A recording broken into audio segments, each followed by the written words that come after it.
bendito, abençoado do meu Deus. Eu estou diante de um evangelho que traz o nome do seu autor. Lucas escreveu esse evangelho mais ou menos no ano 60 a 63 depois de Cristo. Ele endereça o seu evangelho a um homem chamado Teófilo. Provavelmente Lucas era de Antioquia. Antioquia hoje é a Turquia, mas também alguns eruditos dizem que ele era grego. Lucas escreve esse evangelho para os gregos. É o único escritor do Novo Testamento que não é judeu.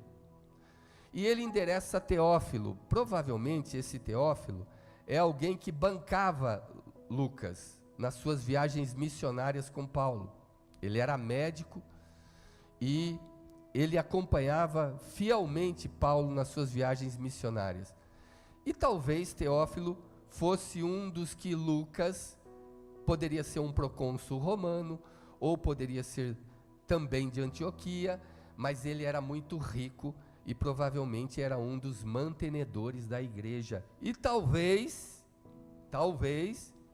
foi quem bancou a edição do livro de Lucas, porque Lucas escreveu o evangelho que traz o seu nome e também o livro de Atos.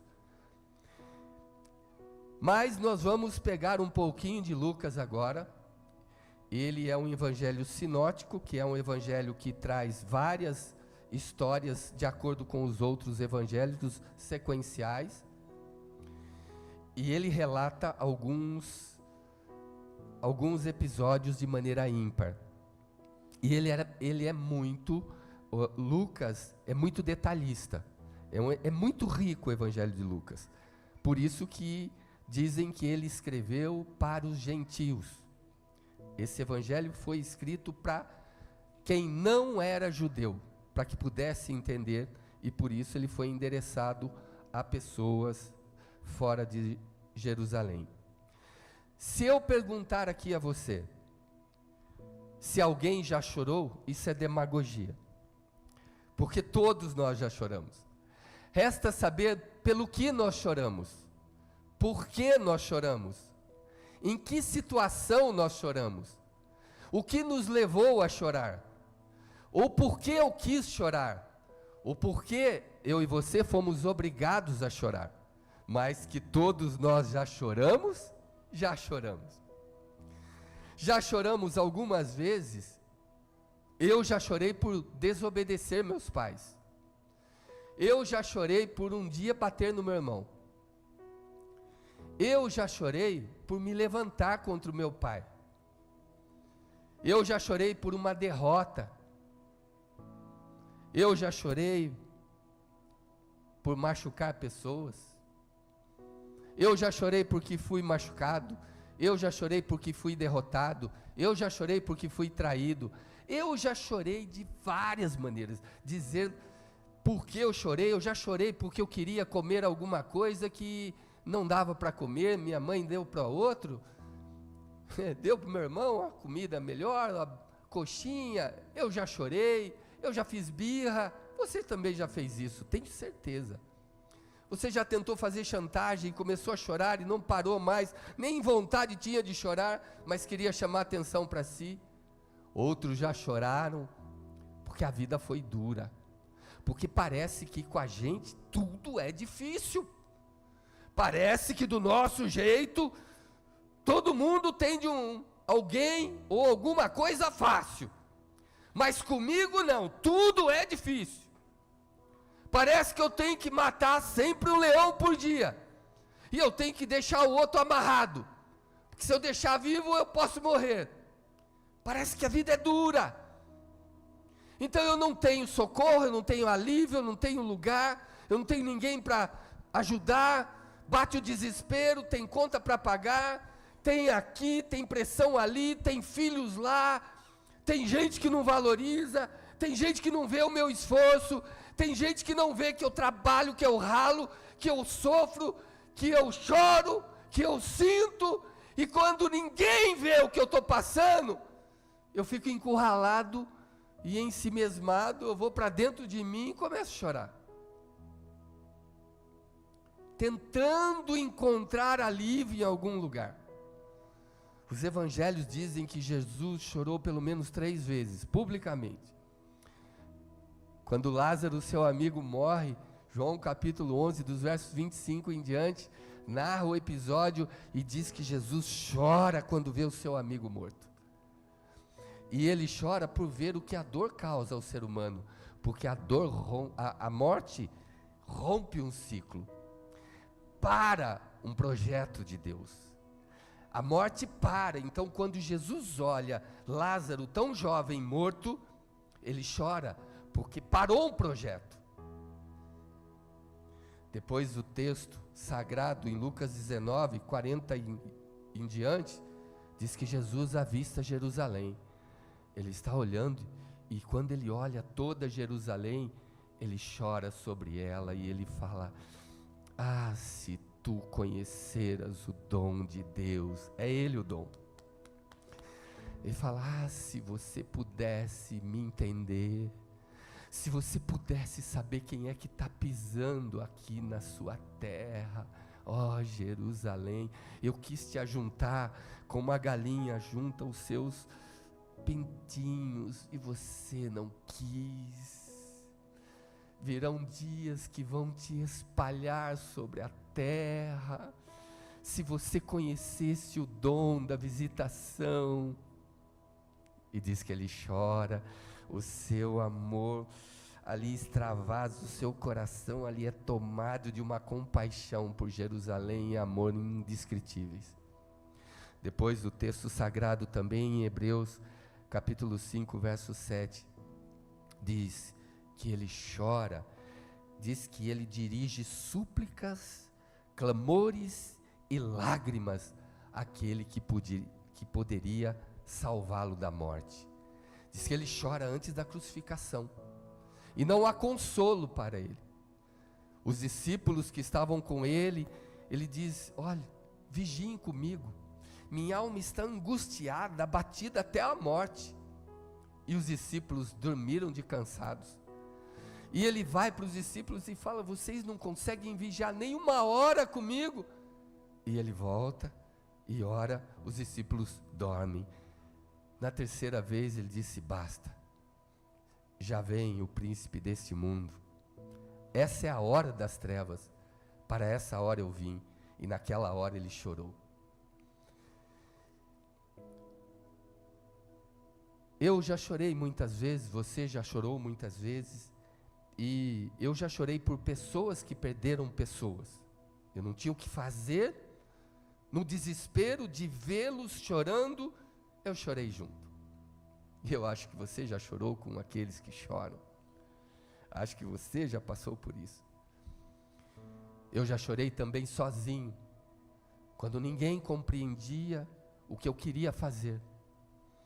E eu não tinha ninguém para desabafar e para falar. Então, sozinho eu chorei. Mas uma das situações mais recentes que eu sempre lembro, e elas estão vivas ainda dentro de mim, foi na época da pandemia. Nessa época, eu internei meu pai. Dias depois, eu internei minha mãe. E dias depois, eu internei meu irmão. E eu me lembro que eu estava num tempo tão cansado, porque todos os dias eu estava ali, todos os dias orando, todos os dias buscando, fazendo os cultos, continuando a vida, e todas as noites no hospital, mais ou menos 40 dias eu fiz esse processo. E eu ia até lá para orar pelo meu pai, pela minha mãe, e eu visitava outras pessoas, e parecia que eu fazia parte daquele hospital. E era uma época onde todo mundo tinha medo de estar em locais contaminados, etc. E eu estava lá. E eu lembro que um dia eu saí na frente do hospital, eu estendi a mão assim, e eu disse: pai, a minha vida, a minha história está aí, ó. Aqui está o meu pai. Aí eu mostrava: ali está a minha mãe e lá está meu irmão. Eles são os meus arquivos vivos. Se o Senhor levar eles daqui, a minha história termina. Eu estava tentando demover Deus da ideia de perder qualquer um deles. Eu lembro que eu cheguei para uma assistente social e muita gente querendo entrar, e eu passei na frente, cheguei até ela. Ela olhou para mim, muito cansada também, disse assim: quem da sua família está aqui? Dei o nome do meu pai. E aí ela falou: pode sair. Não, tem mais gente. Quem mais está aqui? Dei o nome da minha mãe. Depois dei o nome do meu irmão. E eu falei assim para ela: aqui está toda a minha família, toda a minha estrutura está aqui. Do meu nascimento até hoje, eles estão aqui. E se eles se forem, a minha vida também não vai ter mais sentido. E meus olhos encheram de lágrimas, e ela olhou para mim e ela começou a chorar também. Ela me deu a ficha de entrada e falou: então vai lá ver como é que está a sua história. E eu entrei. Então um dia eu recebia 3 boletins diários. Um do meu pai, um da minha mãe e um do meu irmão. Eu já sabia boletim porque eu colocava um toque para cada boletim. Esse é do meu pai. E alguém liga e fala assim: corra para o hospital. O seu pai não tem muito tempo de vida. Então eu fui. Entrei com tudo, cheguei: pai, e ele estava amarrado. Ele já não deixava nenhuma medicação nos braços, ele tirava tudo, ele estava delirando. E ele falou: por que você demorou? Pai, eu vim o mais rápido que eu pude. E ele falou assim: você tirou o leite da vaca? Tirei, pai, eu tirei. E o patrão falou o quê? Ele falou de você, reclamou de mim? Falei: não, pai, ele não reclamou. E eu entrei no jogo dele. E ele foi falando: olha, e eu preciso ir, sua mãe, onde é que está? A mãe está boa, ela só quer saber por que você está demorando para chegar em casa. E ele falou: olha, eu já estou querendo sair, mas amarraram eu aqui, liberta eu aqui, tira eu daqui, eu quero sair daqui. Falei: pai, eu vou tirar você daí, porque a mãe está precisando de você, e você tem que voltar para casa. E a assistente social, ela estava olhando do meu lado e começou a rir. E aí o médico falou: continua, vamos tentar estimular ele. E o coração dele estava indo. E eu olhando no visor, o coração dele cada vez mais fraco, e ele falando comigo: eu quero que você me tire daqui. Eu falei assim: pai, eu prometo que hoje eu tiro você daí. Então chegou um momento que o coração dele parou. E eu fechei os olhos dele. Aquela hora assim eu queria chorar. Eu queria sair e dar um grito. E uma voz falou dentro de mim: não chore. Eu fecho os olhos dele, desamarro ele, seguro muito forte na mão dele,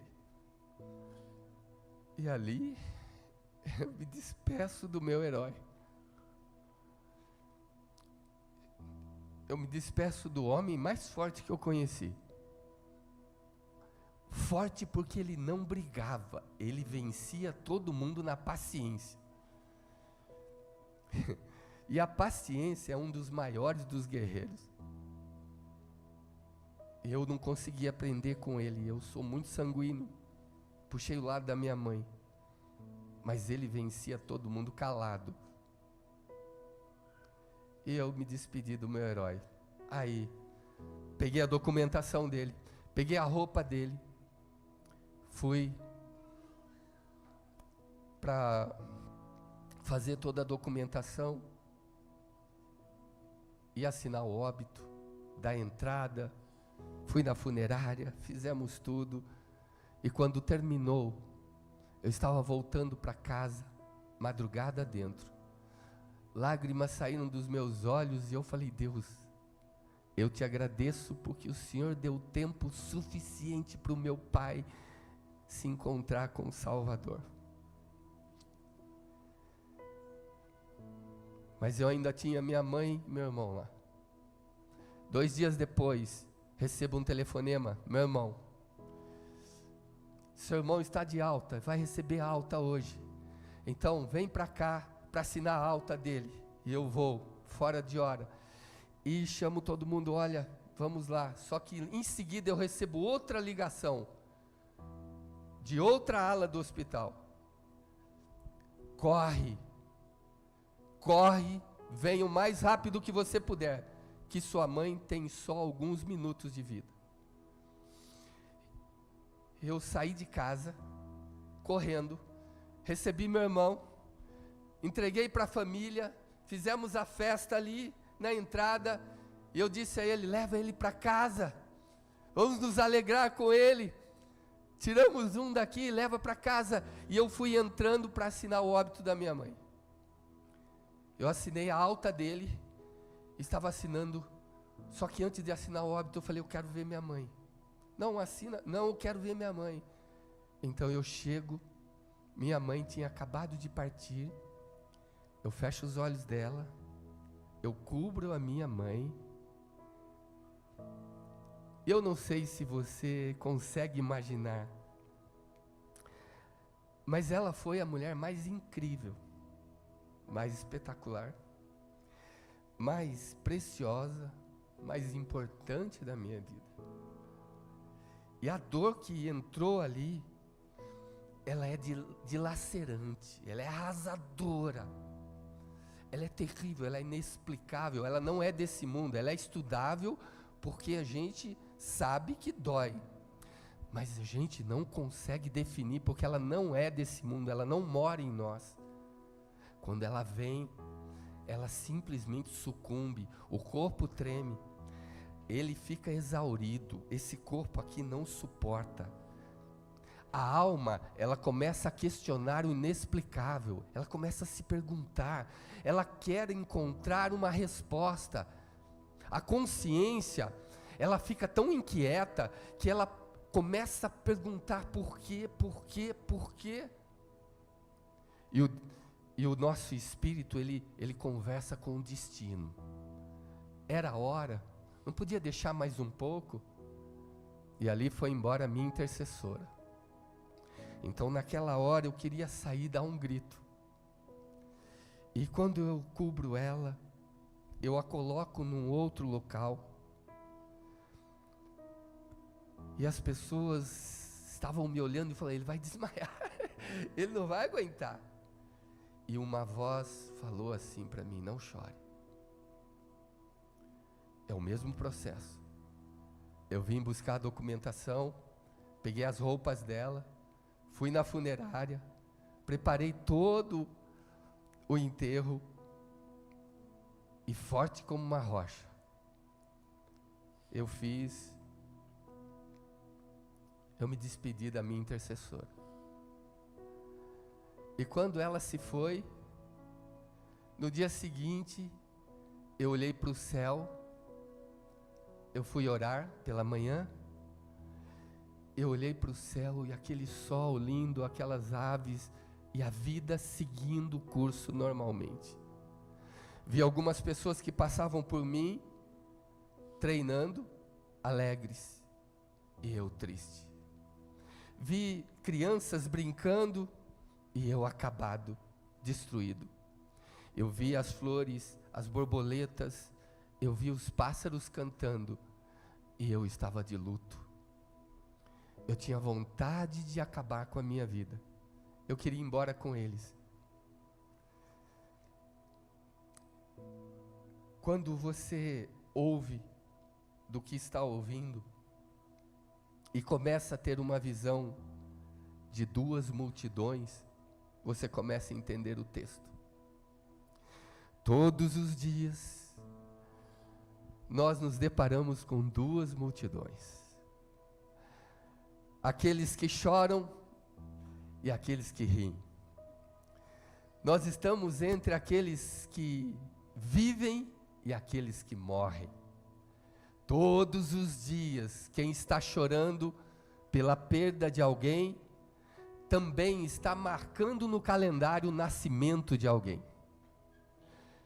Todos os dias é um dia especial, que é um marco na história, porque alguém nasceu. E naquele dia que alguém nasceu, naquela hora que alguém nasceu, alguém está morrendo, se tornou um marco negativo também na história. Todos os dias nós nos deparamos com a grande multidão. Chega um tempo de cansaço. Eu me lembro que uma vez fui pregar em São Paulo, na nossa igreja sede, e era aniversário da igreja, e eu era o responsável pela pregação.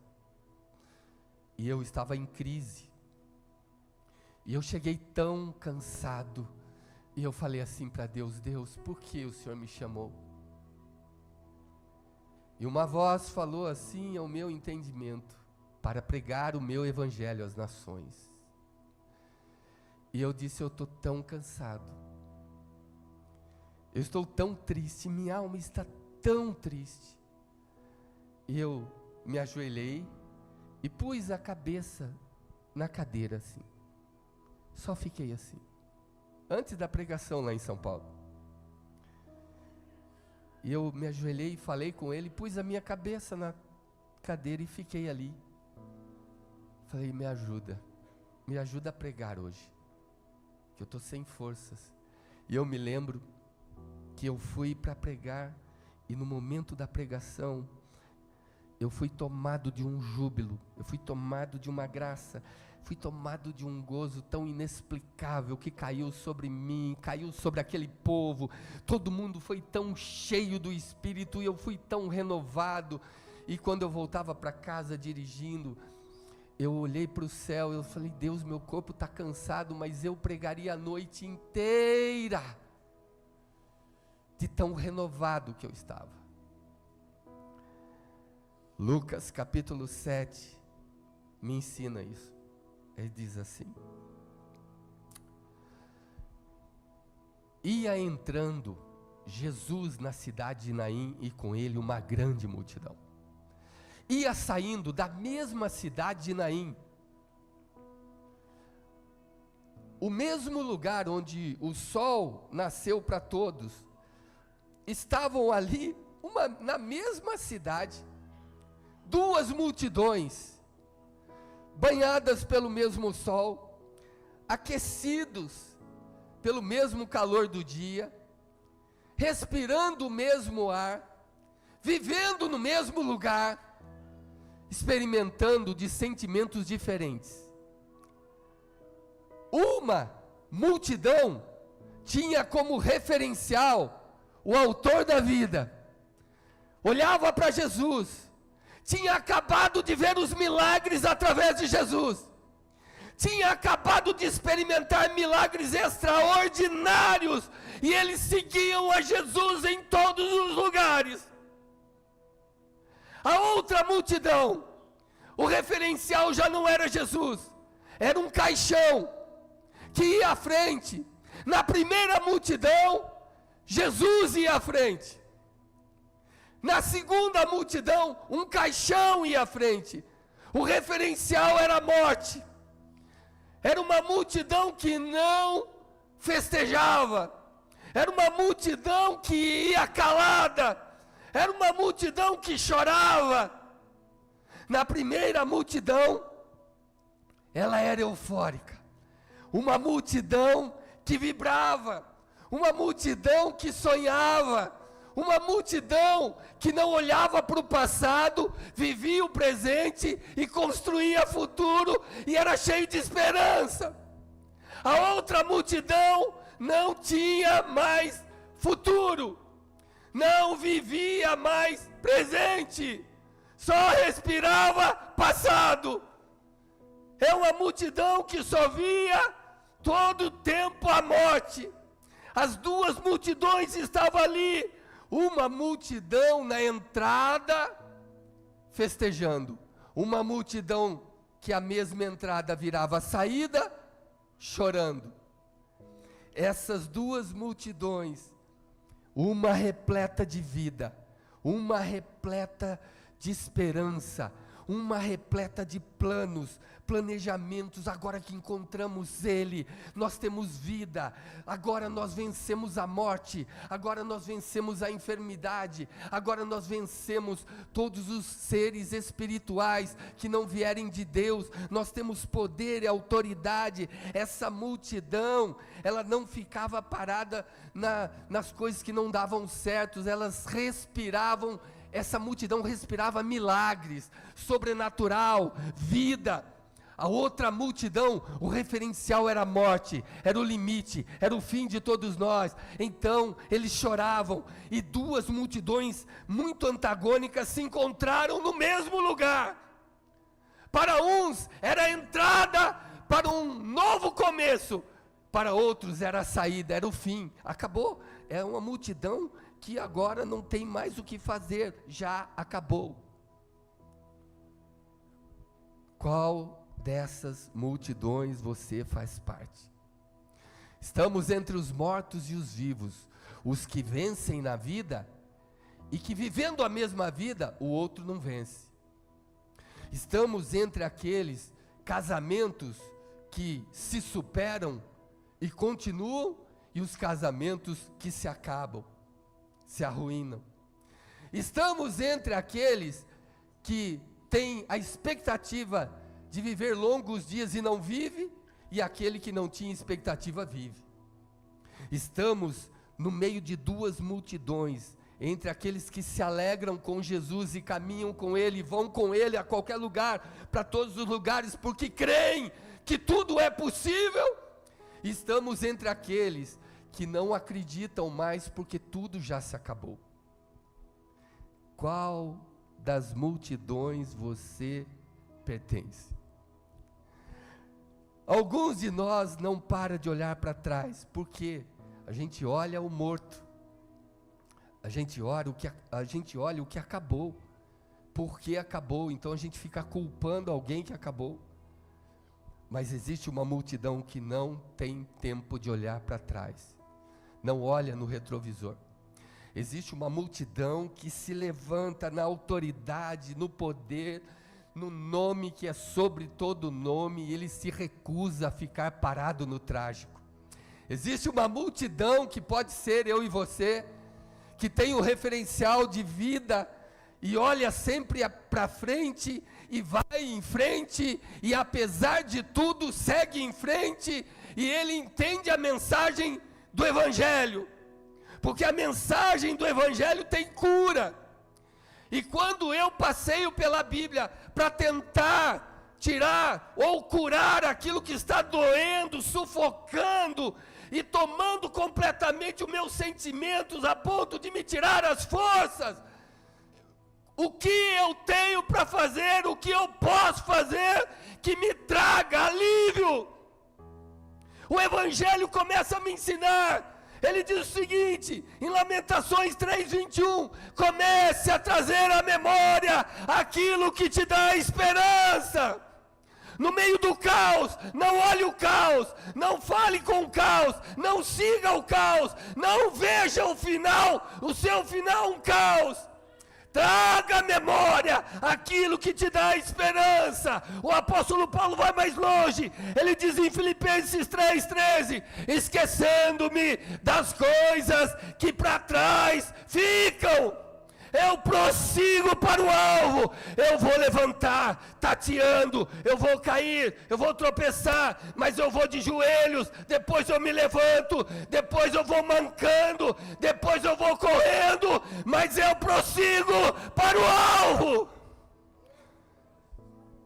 E assim, aqueles que perdem alguém na vida, muitos param de viver porque perderam alguém na vida. Eles não sabem o segredo.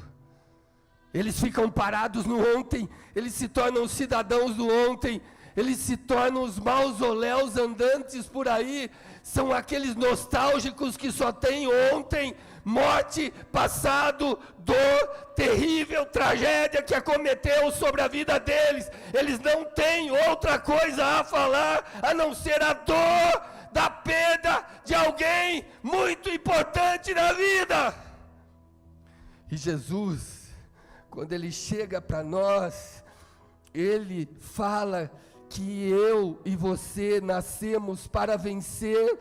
Nós somos aqueles que não olham no retrovisor, que tem que olhar em frente. Nós não nascemos para ficar parados na tragédia, porque Ele deu o exemplo. O túmulo foi explodido pela luz da ressurreição, e quando invadiu aquele túmulo, tomou e consumiu tudo, inclusive a morte. Por isso que Ele ressuscitou. Quando esse túmulo foi invadido pela luz da ressurreição, Paulo nos afirma em Coríntios 15, 51 em diante: tragada foi a morte na vitória. Eu não vou ficar parado no que não deu certo. Não andarei por aí como filhos do cemitério, como alguém que não olha para frente, como cidadãos do ontem, como alguém que morreu e não tem mais perspectiva. Eu não viverei como um leão enjaulado, porque o túmulo foi explodido pela ressurreição. A vida venceu a morte. E a Bíblia diz que nele, fala nele, fala com força, fala nele, a esperança venceu o tempo. Fala assim: a esperança venceu o tempo. Nele a alegria venceu a tristeza, nele a luz venceu as trevas, e nele minha vida, minha história vai mudar também. Uma vez, uma mulher chegou para mim, lá em São Paulo, ela disse assim: eu quero que o senhor ore comigo, pastor. Falei: pode dizer o que é. Ela falou assim: eu estou orando pela volta do meu marido, fazem 20 anos que ele saiu de casa, mas é promessa, eu quero ele de volta e tal. E começou a falar, e eu perguntei a ela: e o seu marido? Já contraiu outro matrimônio, ele tem outra família, tem 2 filhos com essa família. E olhei para aquela mulher que há 20 anos está na igreja, pedindo a volta a restauração do seu casamento. Eu falei assim: irmã, posso te dar um conselho? Dá um tapa de loja na sua silhueta, na sua vida, levanta o para-choque, bota airbag duplo e volta para a corrida. E ela falou: o que é isso? Eu falei assim: você está 20 anos atrasada. 20 anos você está parada no que não deu certo. Você deixou de viver 20 anos da sua vida. Se o seu marido voltar para você, ele cometerá mais mal do que quando te deixou. Ela foi liberta naquela noite, 20 anos depois. Hoje o Senhor quer te libertar. Olha o que diz o capítulo 7, versículo de número 13. E quando chegou perto da porta da cidade, eis que levavam um defunto, filho único de sua mãe, que era viúva. Mulher era viúva, já havia perdido o marido. Sabe o que isso significa? Vou falar para você, a grosso modo, a situação desesperadora da mãe. Quando lemos o texto, nós lemos que o menino morreu. O dó cai sobre o menino.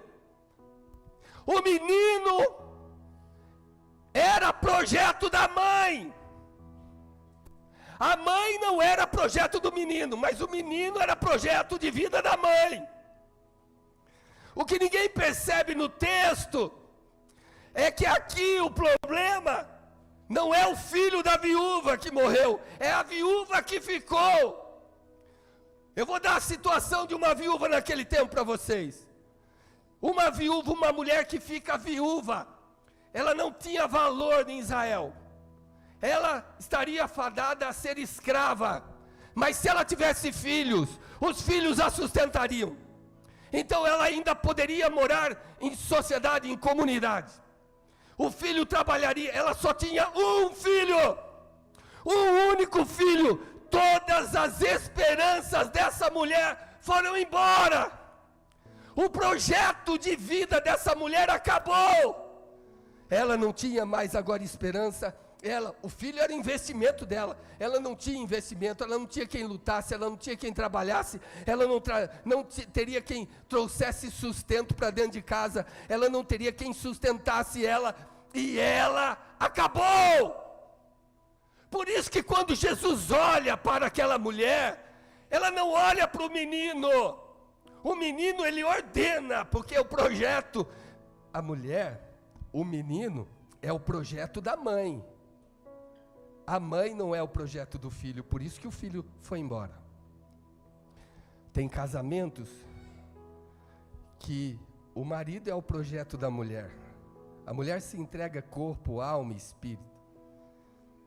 Mas ela não é o projeto dele. Por isso que eles se acabam.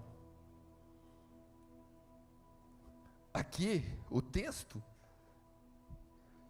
tem casamentos que aquela bolha de sabão dos sonhos, um dia o vento leva e estoura.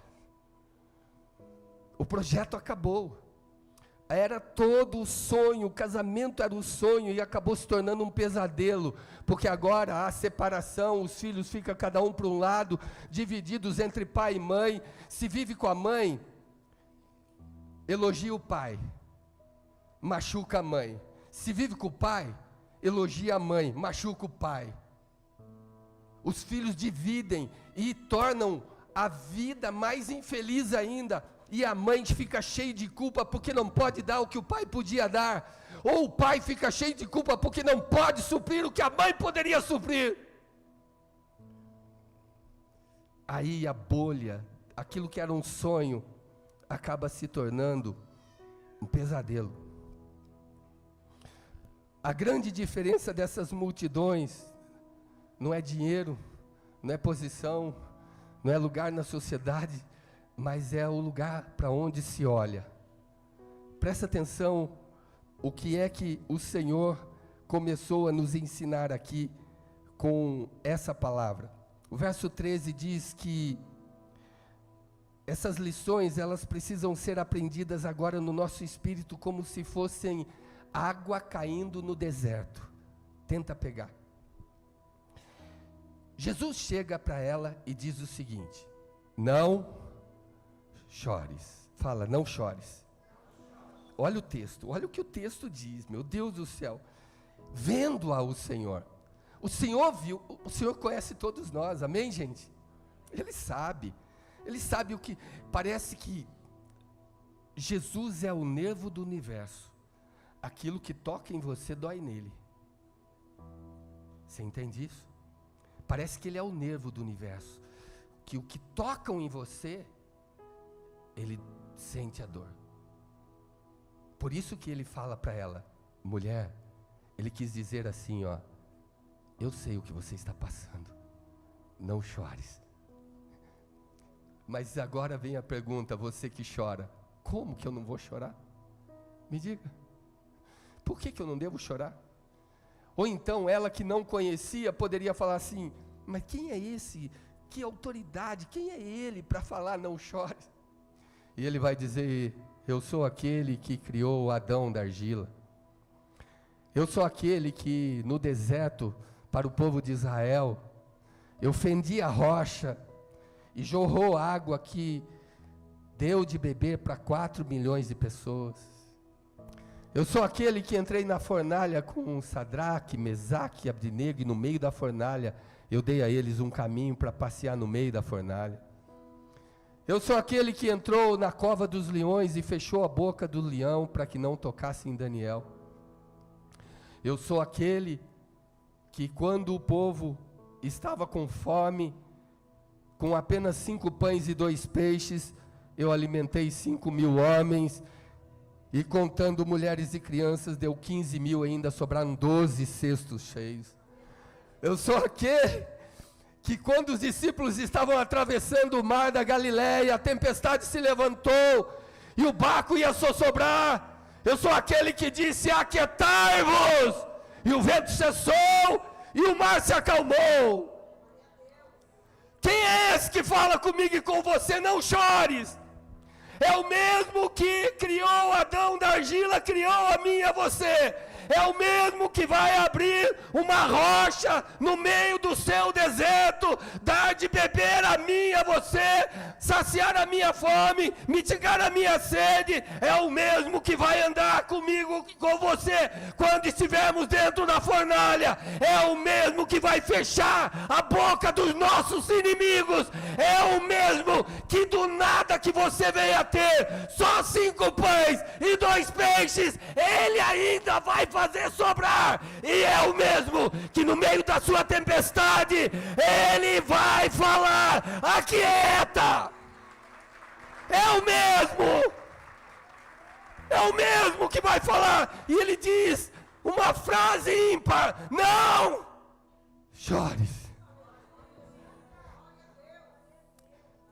E você fala para Ele: Senhor, como é que eu não vou chorar se eu estou sozinho? Eu não tenho ninguém por mim. Sabe por quê? Eu vou lhe dizer por que Ele diz para não chorar. Ele diz assim: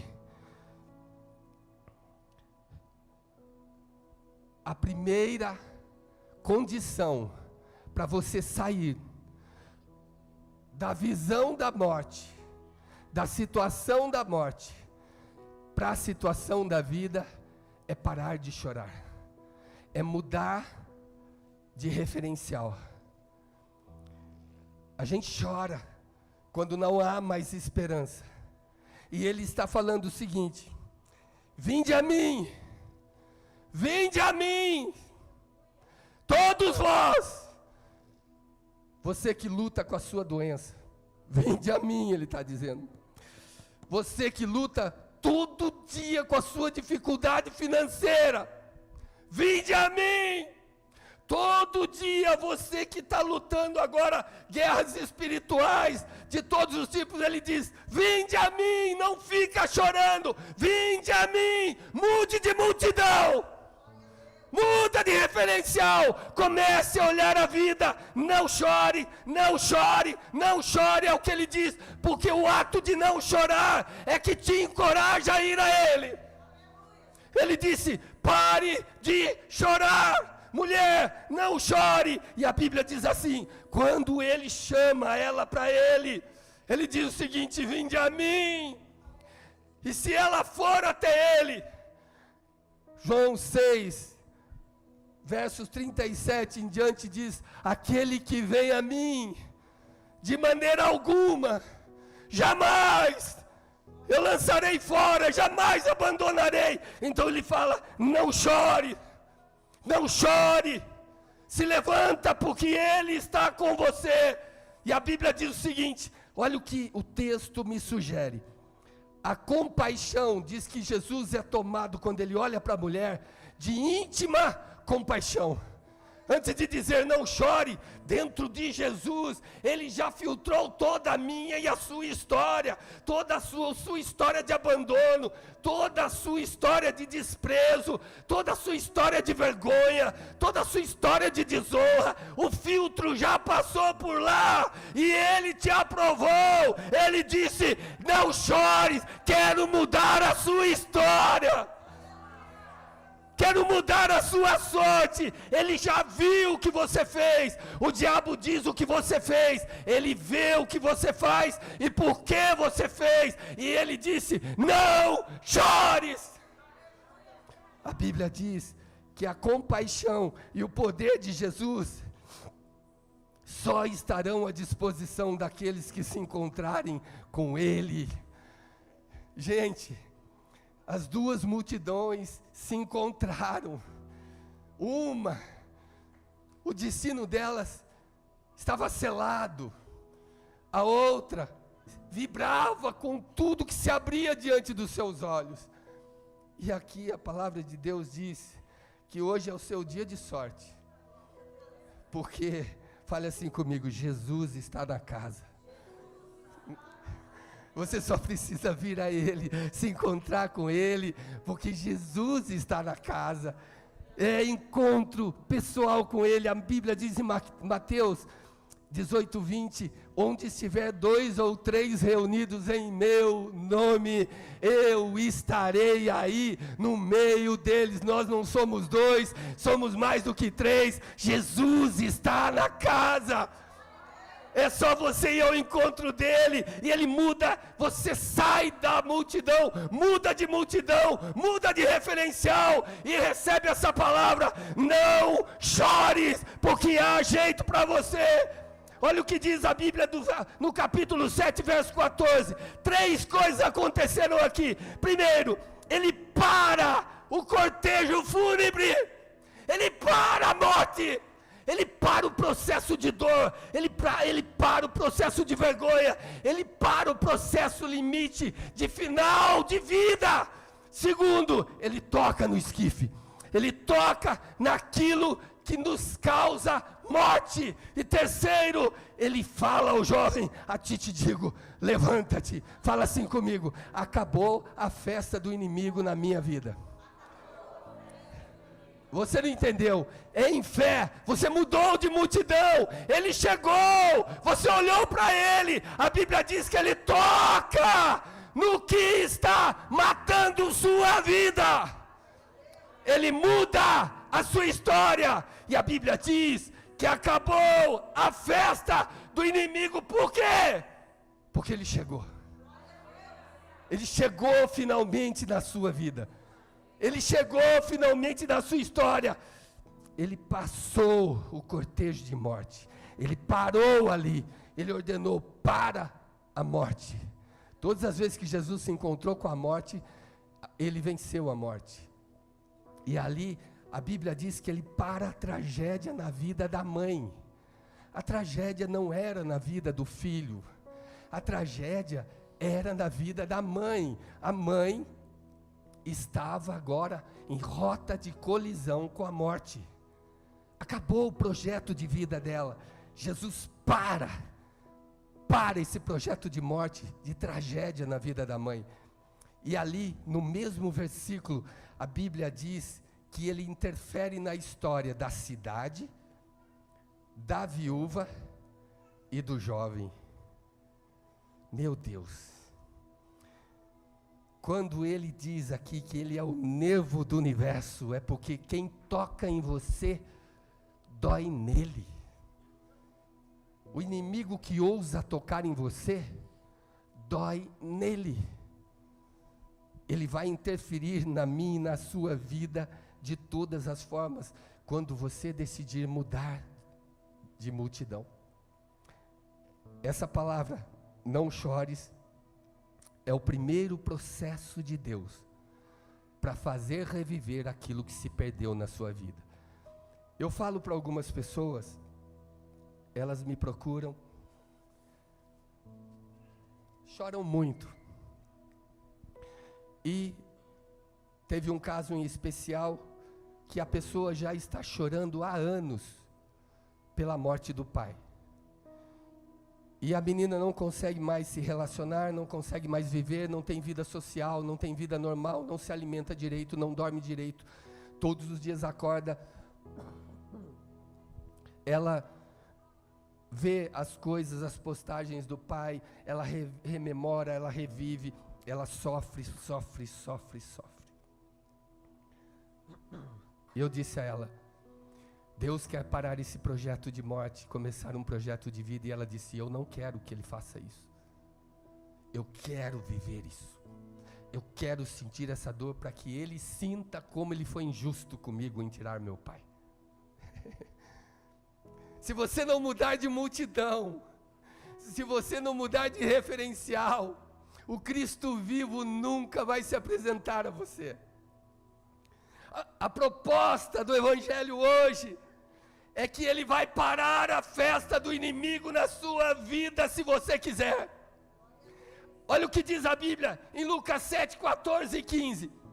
Ele diz que aquele que estava morto, reviveu, e ele entrega de novo a sua mãe. Ele restaura a vida daquela viúva, ele restaura a vida daquela mulher.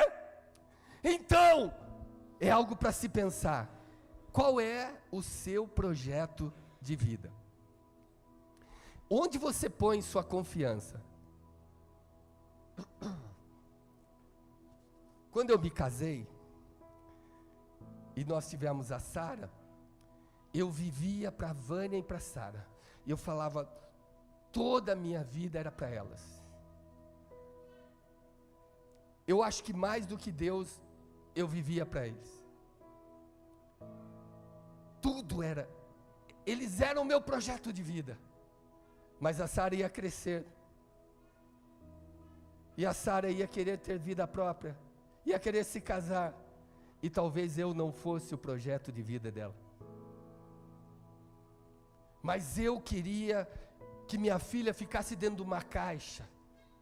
Eu não deixava ninguém tocar, ninguém carregar. Era aquela coisa melosa e tal, aquela coisa, minha filha e a Vânia, ela só quer eu, é só aquele orgulho. Chega um tempo que cansa. E aí fala, por que eu não deixei o outro gostar?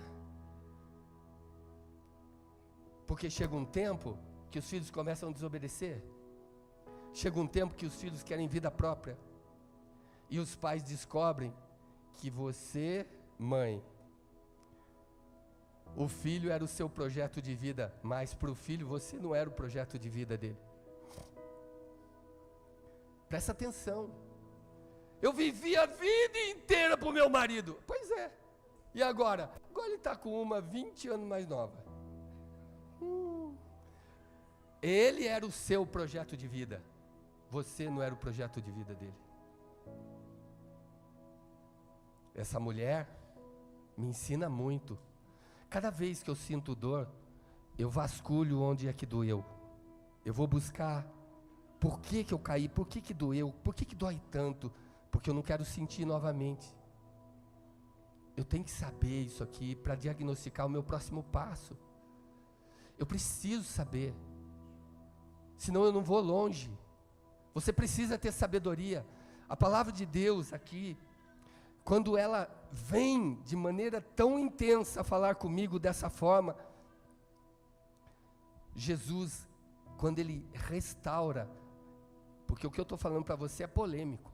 Às vezes você se entregou para um casamento a vida inteira e roubou sua juventude, roubou sua beleza, roubou seu vigor, roubou tudo que você tinha e agora ficou com o quê? Com o que sobrou do destroço do navio.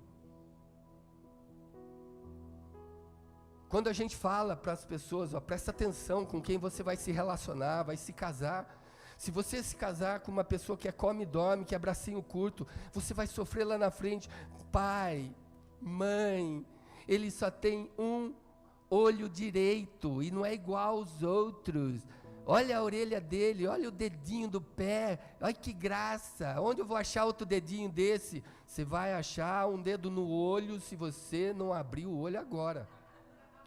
Lá na frente você vai ver quanto vai custar essa vaidade, essa tolice. Presta atenção, vigia. Quais são suas intenções? O que é que você quer? Quais são seus planos? O que você tem como meta de futuro? Como é que você pensa em alugar um lugar? Você já tem onde morar? Você tem como manter? Você vai tirar alguém da sua casa? Você vai entregar a sua filha para alguém que não vai conseguir cuidar? Presta atenção. Onde que você põe o seu projeto de vida? Porque só tem essa vida. Me dediquei a vida toda, eu fui fiel e tudo, e o que eu recebo foi uma traição. Por que uma traição? Porque ele era o seu projeto de vida, mas você não era o projeto de vida dele. Essa mulher não tinha mais opção, ela estava perdida. E a gente não consegue ver essas coisas. Oh meu Deus, eu tenho que terminar. Anjo, todo mundo que falou recebe R$1.000 essa semana, beleza? Anjo, R$2.000 agora. Semana vocês vão achar R$2.000 aí. Tudo porque valorizaram a palavra, hein? Olha aí, gostou, né? Mas olha o que diz a palavra do Senhor. Lucas 7:16. Fala assim, o temor se apoderou de todos. Gente, eu pulei uma frase aqui que eu queria falar para você. Jesus só consegue mudar a história daqueles que se encontram com Ele, presta atenção, antes do enterro. Jesus só vai mudar a sua história se você não deixar a sua história enterrar você. É antes do enterro. Eles estavam caminhando para o enterro. E Jesus mudou a história deles. Se você não tiver essa percepção, o time onde há a mudança, vai enterrar e não há restauração. Mas, olha o que diz a palavra de Deus. Jesus fala, não chores. Por que ele fala para não chorar? O verso 16 nos diz, olha o que ele diz. Todos foram tomados de grande temor e louvavam a Deus proclamando, grande profeta foi levantado entre nós e Deus visitou o seu povo. Mas olha o que diz agora o verso 17. Estas notícias a respeito de Jesus circularam por toda a Judeia e regiões circunvizinhas. Houve um intensivão de Jesus em Naim. E ali, quando Jesus disse a ela, não chores, essa foi a mensagem que eles espalharam por toda a região. Disseram o seguinte, Ele vive, Ele vive, Ele vive, não chore, por quê? Porque Ele vive. E eu digo a você, o único que morreu, ressuscitou e ainda vive, diz, não chore. Ele vive, o Senhor vive. A mensagem foi essa. Ali saíram pregadores, gente falando, Ele vive, Ele vive, Ele vive. Você pode parar de chorar porque Ele vive. Fique de pé. Nós vamos parar de chorar. Você vai voltar para casa um campeão. Minha mãe, quando nós deitávamos juntos, muitos hinos eram cantados. E um deles me marcava profundamente. E eu lembro que quando ela cantava, eu fechava os olhos e eu viajava. Eu ficava assim, viajando na letra do hino. Então hoje, eu quero chamar você para se encontrar com Jesus. E na melodia dessa canção, você vai deixando o Espírito de Deus trabalhar dentro de você. Deixa o céu descer. Deixa a sua vida fluir. E deixa Jesus te encontrar. Porque Ele disse que está aqui na casa. Você vai vir para Ele. Feche os seus olhos. E você que recebeu a palavra essa noite, e Deus quer que você pare de chorar, você vai sair do lugar e vem aqui na frente. Ele sabe pelo que você tem chorado. As dores, as lutas, descasos, arrependimentos, perda de alguém tão preciosa, vida que foi embora, algo que não dá para trazer mais de volta. Eu não sei, peso de culpa, aborto. A mãe estava enterrando um filho, não é processo natural. E Jesus disse, não chores, eu sou a ressurreição e a vida. Hoje tem filhos enterrando seus pais, desprezando, trocando. E Ele está dizendo, não chores.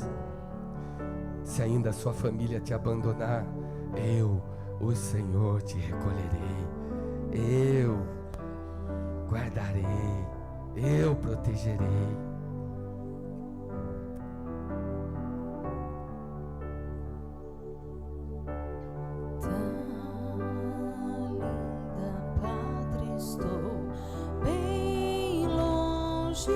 saia do seu lugar e venha aqui à frente. Você que tem chorado, eu tenho de Jesus saudade. Oh, quando é que eu vou?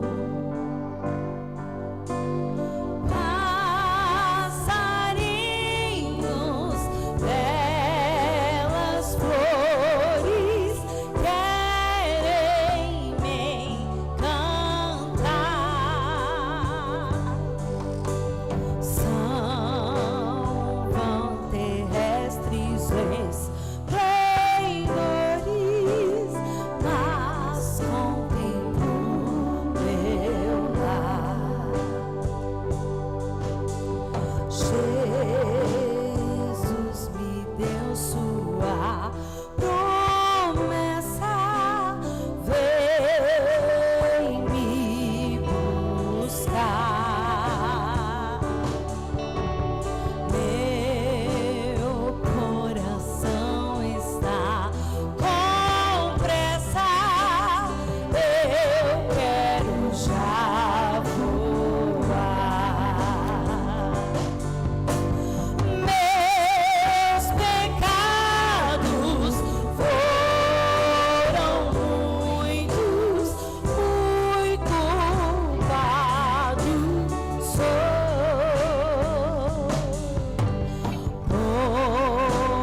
Porém seu sangue põe-me limpo, eu para a pátria vou. se você está com saudade de casa, vem aqui pra frente De seu lar, e juntar-se a essas dezenas de pessoas aqui. eu quero Deus quer enxugar as suas lágrimas. Apocalipse 21 diz que Ele enxugará dos seus olhos toda lágrima e não haverá mais morte. Ele está dizendo: não chores. Não chores com a injustiça contra você. Eu tenho visto a sua luta. Eu tenho visto o seu sacrifício. Eu tenho ouvido a sua oração. Eu tenho lido o seu coração. Vem, não chores, porque o começo da sua vitória é eu enxugar todas as suas lágrimas. Eu enxugarei as suas lágrimas e não haverá mais morte, não haverá mais derrota, não haverá mais vergonha. Em lugar da sua vergonha, eu te darei dupla honra. Dupla honra. Aleluia. Seus passos hei de ouvir. Vamos orar por essas pessoas. As mulheres, põe a mão no coração de todas elas e ora por elas. Os homens com os homens. Vem. Consolo. Enxuga, Senhor, dos olhos toda lágrima, toda dor. Hoje Deus vai tirar esse peso que está sobre a sua vida. Hoje Deus vai tirar esse fardo que foi colocado sobre você e que te deixa sem opção a não ser chorar, chorar, chorar. Não, Deus hoje vai te levar para o reino dele. A glória do Senhor vai envolver sua vida. Você já perdeu muito tempo chorando, agora é hora de viver, de voltar a viver, de voltar a viver. Essa força sobrenatural vem sobre você nessa noite, para que o céu venha te dizer: não chores, não chores, não chores.